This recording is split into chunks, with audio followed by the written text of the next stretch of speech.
The collective hysteria about cats begins back on chapter 2, after doing the whole Spamton side quest to get to the Shadow Crystal. When we arrive at the basement, if we go to this room to the left, we are met with this smiling face with pink and yellow eyes.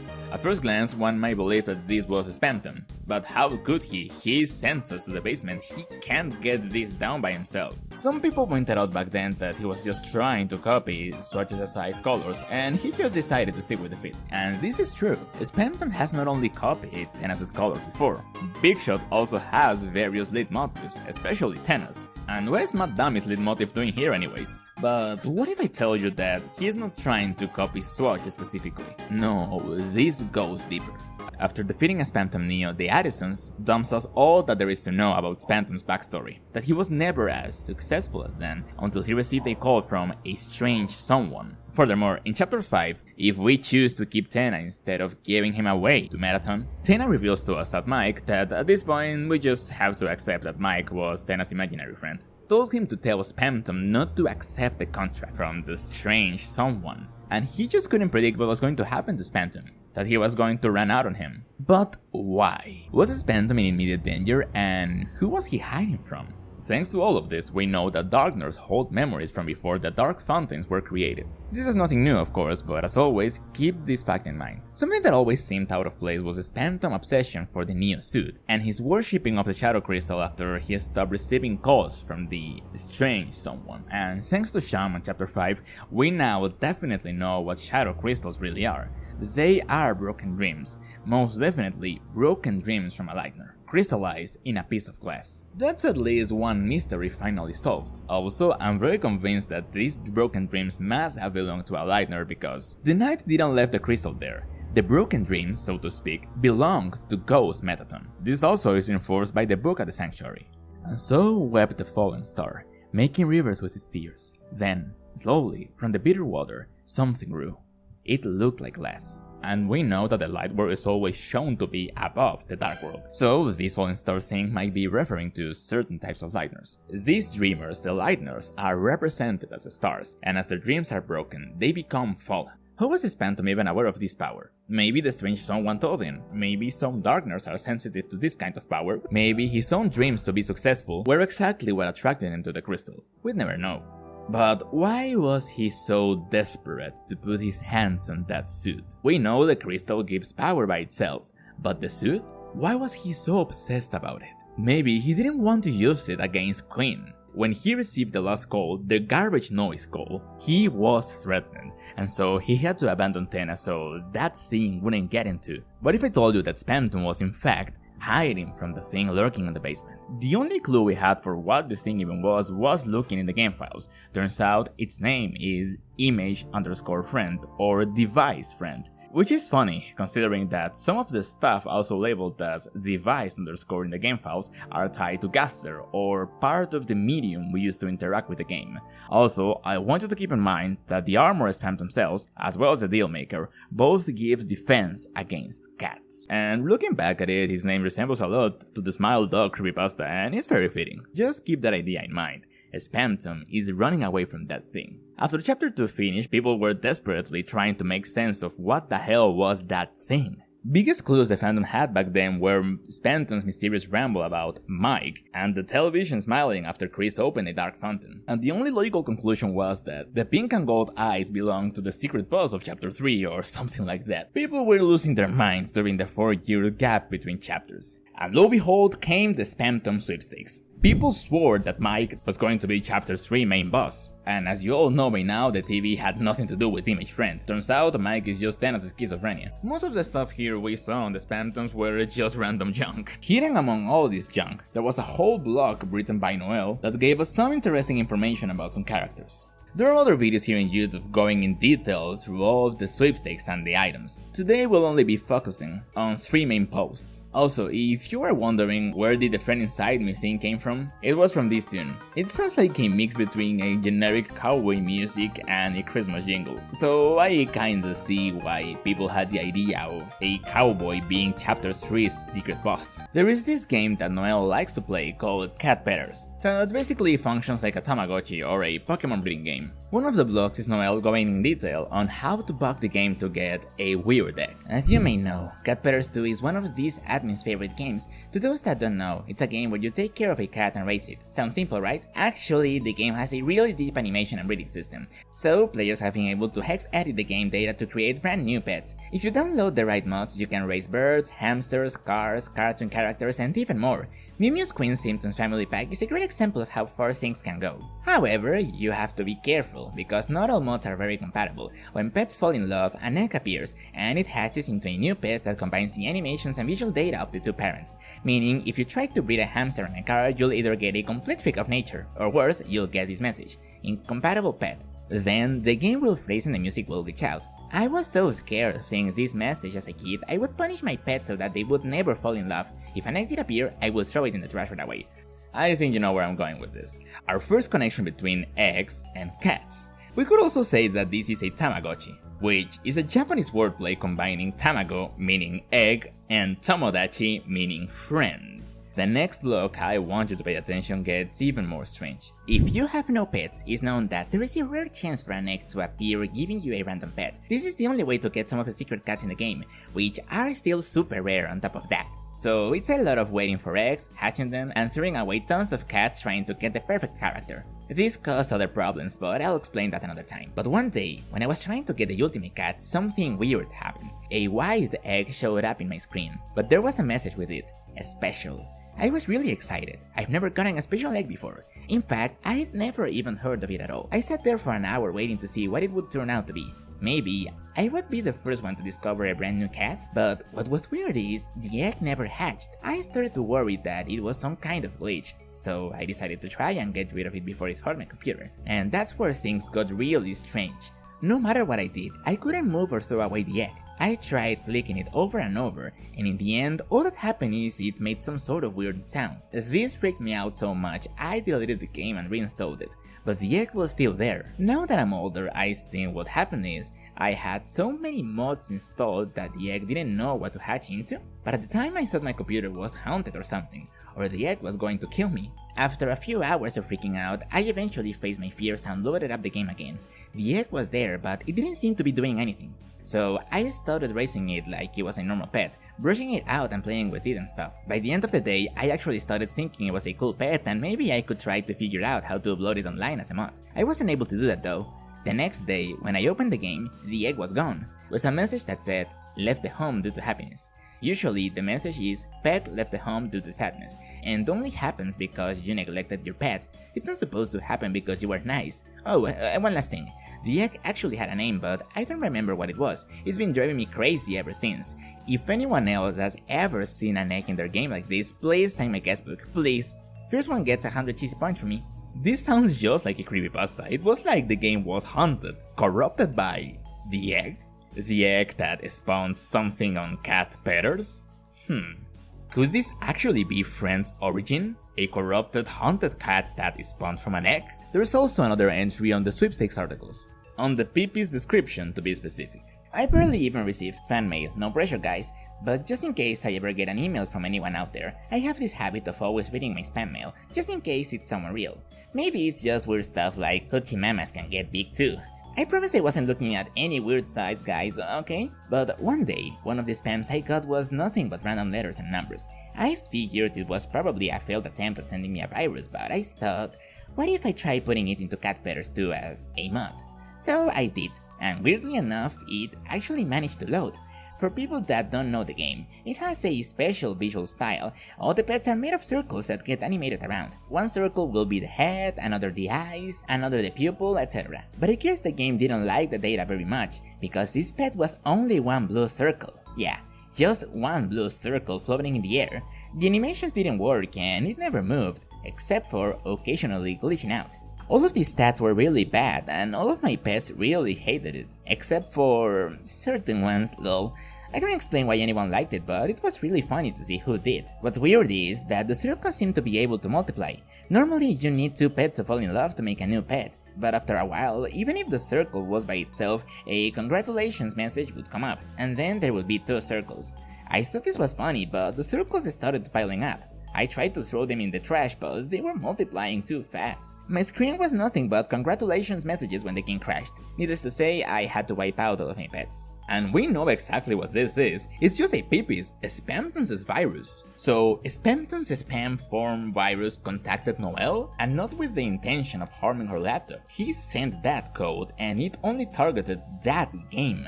Maybe he sent that code in an attempt to get rid of the corrupted egg, knowing that nothing good was gonna come out of it. The last relevant blog for our eggs and cats investigation is the following. Everyone's heard of snow days, but did anyone else ever have rain days? I swear, one day it was pouring so hard it sounded like someone was jumping on the roof of the house, so my mom called the school and made them cancel just so I wouldn't have to walk over.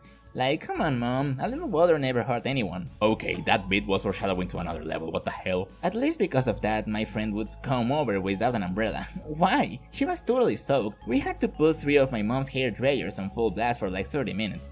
At least we got to use the dryer to make melted cheese crackers. Anyways, on days where it rains, nothing was better than playing cat petters, specifically the minigames you can play with your cats. And every one of them has these super silly-rific names. Like Jungler or something. Turns out, the Jungler was just Cowboy Mike's minigame's name.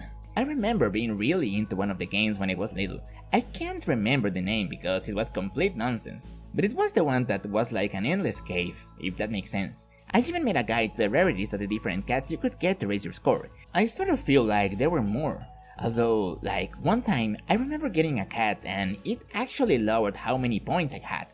And then, of course, I died immediately, so I couldn't get a picture of anything. And of course, no one else has ever seemed to see this. Actually, I get the feeling someone else I know has seen it, but I just know that even if I asked them, I probably wouldn't get a straight answer. As usual, if anyone thinks they can find any proof, try it yourself and let me know. Postscript, about my friend, she came over because I said I was going to play cat petters, but she thought that meant that I was just going to pet her. What kind of game would that even be? So I just made a cat name after her in the game and made it play metal music on the music box. I still had to pet her a little or she wouldn't go home. Okay, I get it, everyone in this town is into Noelle. We can actually play this minigame in the page. This is where we get another friend operation. The cat that lowered Noelle's points is basically friend. There were also a few scissors here for chapters 3 and 4, but they're not too relevant right now. It just seems that since that day, Friend has been haunting Noelle's computer. The funny thing is that Noelle says she doesn't remember how Friend looked like. She even considers asking Kris, but Kris is not the talkative type, because Kris doesn't want to remember Friend neither. Maybe the rare cat that came out of that egg modified this minigame and is affecting Noelle's mind too? Due to Dessa's disappearance, her mind is prone to suppress some memories, but now that Spamton needs to step in and use the Pippi's to help the holiday girl, maybe we should consider that there's something more to all of this. Something was haunting Noelle through cat petters. This may be the second time Spamton has to deal with cats using his Pippi's. Friend was haunting him too. That's why, on the weird route, he fills Queen's mansion with Pippi's. The cat is looking for eggs, and his eggs are explosive in case any cat tries to take them. Maybe that's precisely why he gave Tenna a Pippi's, for protection, but I'm getting a bit over myself. So far, we've covered all that was around the Chapters 2 era and the sweepstakes. What's next? Image Friend returns no less than in Rose's exposition about the Dark World. Here, he shows Zeus' bedroom, and the chair turns into Friend. But does that mean that Friend's light world form is a chair? I don't think so. At least, now it's confirmed that the thing with the pink and gold eyes is a cat, right in front Taskmaster's nose. And I just realized that Tasks is just an anagram of cats. And if you go by Friend coming out of one of those sects, he might as well be a computer program powered by darkness. Or maybe it's the other way around. Maybe he's pure darkness that can take the form of a computer program. During this chapter it became pretty clear that Mike is just a manifestation of the technical team behind an old TV show. Now in chapter 3, if we go for the secret boss and try to get the Shadow Mantle, Friend appears as one of Iram's minions. One might think that this was just a gameplay decision, but let's stop and think for a moment. The Friend we saw during Ralph's explanation is Friend in its full form. The Pack of Friends. Just as Antogony is an amalgam of fallen dog monsters, this thing is a being made of darkness, with hopes and dreams blazing in his eyes. and since darkness is malleable, it can divide itself to make smaller friends, like the ones Iram throws at digital Kris. Some also pointed out that friend might be a Mike cat, a Japanese bobtail. Their names literally translates to three-colored cat. Toby Fox was very aware of the Mike joke, and that was followed up at the beginning of chapter 4. If we go to Castletown, we can fight the actual Mikes, and you can really tell Toby was taking some notes of what the fandom was saying all these years. The room is decorated with cat statues. The first Mike is a literal microphone, the second one is a cat with microphone-shaped hands and feet, and then he was a cowboy. All of these three were fandom theories back then about who was Mike, and Toby really seemed to like them. And although the whole Mike thing was disproven by the Pippins, is it just really Tenna's schizophrenia, or is there something else? Like, don't get me wrong, the fandom were making up crazy shit back then, but the cat's eyes being pink and gold, the cat better things with Noelle, there is definitely something more in here. There is one other important Easter egg on chapter 3. If we interact with the vending machine and give exactly 1225 points, we're sent to a Yumeniki maze, where Lost Girl starts to play. After walking for a while, we'll find another vending machine, and if we try to interact with it, it will imply that Kris will lose an arm. And this is not the first instance of Kris's hand disappearing. The default flavor text for using the shadow crystal in the light world says the following: you look through the glass. For some strange reason, for just a brief moment, you thought you saw through your hand. So, the shadow crystals, these strange relics made of glass that grew from the tears of a falling star, and the secret room that looks like a repressed memory related to Dessa's disappearance, both suggest that Kris is missing a hand or will lose a hand? It's just as if these two entities were related to the same thing. Huh. But let's get a bit further. Do you know how Mike is spelled on Wingdings? M is a bomb, I is a hand, K is a poker face, and E is a right hand pointing to the face. Is Caster telling us that Kris, the poker face, is going to lose a hand due to an explosion? Something is gonna literally blow Kris's hand? The cat is no longer after Spamton. His next target, his old target, I'll dare to say, is Kris, the thing that Kris is trying to repress. So, with that in mind, how is Friend hunting us in chapter 4? He's hiding in the dark of the second sanctuary after Susie screamed at Rousey. This was a minor operation, but why am I saying now that he's going after Kris or that Kris is trying to suppress him? We need to talk about the Eggman. So far, the apparitions and meaning behind his actions have been very cryptic, to say the least.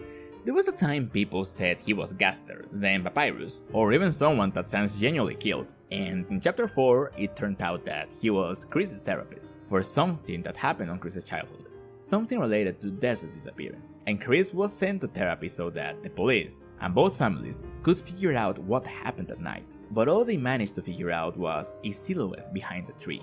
The same trees that are believed to be decorating the Scarlet Forest of the first Dark World. The reason as to why we can't wash the pencil marks out of Kris's hand is because of guilt. They followed Des that day to where the forest would grow, and Kris feels guilty for not doing anything to protect her. Noelle doesn't remember or doesn't know. Also, why does the another him doesn't want us to find about the eggs? I think these eggs are parts of Kris's trauma, or more like shards of Kris's identity that were forcefully taken away, and as we go through the Dark World collecting this evidence that something happened that night, that thing that Kris is trying to suppress will let us see the truth.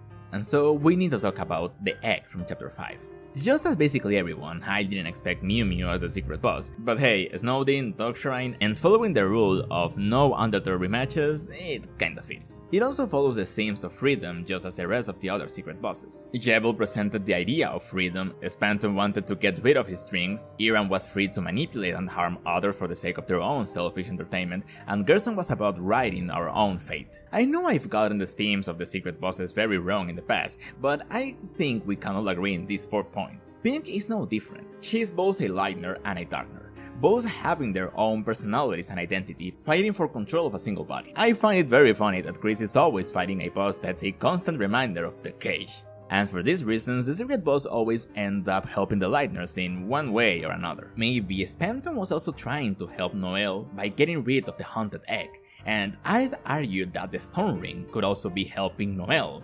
She was, after all, breaking free of her mother's influence, just as forcing us, the player, to follow her into the dark. Pink's helps come in a very direct way, but first we need to get the last egg. Following the instructions of the man on chapter 3, we harvest the wheat at the cliff, and we end up on a duck room. The annoying duck will mess with Kris for a little, and then we see the final egg room. It looks just as the first, very fitting for a place that's meant to be just as our first Dark World. He doesn't speak much, and just hands Kris the egg. Then we have to find Friend, who is hiding in the background on this platform section. Once interacted, he'll deal damage equal to the sell value of our first item. Then, and only then, we can go back to Pink's shop, and she'll say something important to Kris. And this time, it's not Maddie talking, it's Pink, the Darker. Kris, is your hand okay? It looks like you've got a cat bite. Yeah. Cats can be nasty creatures, can't they? Yeah. I once met someone who really liked cats. Yeah. They liked cats so much they owned a whole hunting pack of them. Yeah. Of course, cats are fickle creatures, but they were very good at finding protein. Kris, if you have any protein, you must keep it hidden and never let anyone see it. The cats are not too smart, but once they find a target, they never stop chasing it until they get bored. And when they find you, they bite very, very hard. Some people would do anything to get away from them, even change their appearance or go into hiding. Oh, Kris, it's terrible. Yeah, it's terrible. Please, be careful, Kris. Promise. And after that, Pink goes back to normal. That monologue was all we needed, the missing link of the Friend conspiracy. First of all, she points out that we were attacked by Friend. She takes control over Maddie to tell us that. I once met someone who really liked cats. They owned a whole hunting pack of them. A hunting pack of cats? A pack of friends, you say? Just like Iram, the one summoning friends inside the shelter? Is she talking about the true form of Iram now? So that means that Iram actually exists and he's not bound to the game. Cats are fickle creatures, but they were very good at finding protein. If you have any protein, Kris, you must keep it hidden and never let anyone see it. This is what I wanted to get to. Keep hidden the protein. Is she talking about the eggs? To get this dialogue, we must first get the egg room and think about it. This is precisely why the Eggman was only able to talk to us in chapter 3.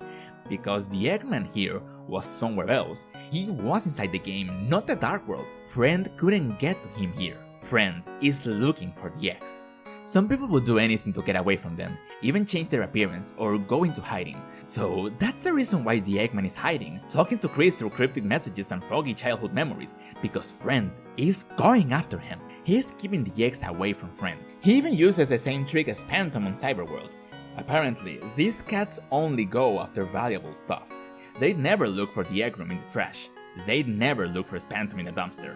Eggs are valuable to Friend because those eggs are memories, trauma. And remember, those objects with emotional value to them are very valuable in the Dark World. There is not a single friend. There are multiple friends, a whole hunting pack of them. It makes sense as to why Spamton could be Friend's target after helping Noel, or after pissing off Gaster. But what about the Eggman? How did he get caught up in all of this? The eggs are literal fragments of what happened that night to Kris. Maybe the therapist was doing some progress and something had to stop him. Otherwise, he would damage the cage. And I have a theory as to why Kris became the cage, as well as an explanation as to what pink and gold means. We've seen these colors named together once by Gerson, when he described the fields of pink and gold, the field of hopes and dreams. I think this is directly telling us what those colors mean.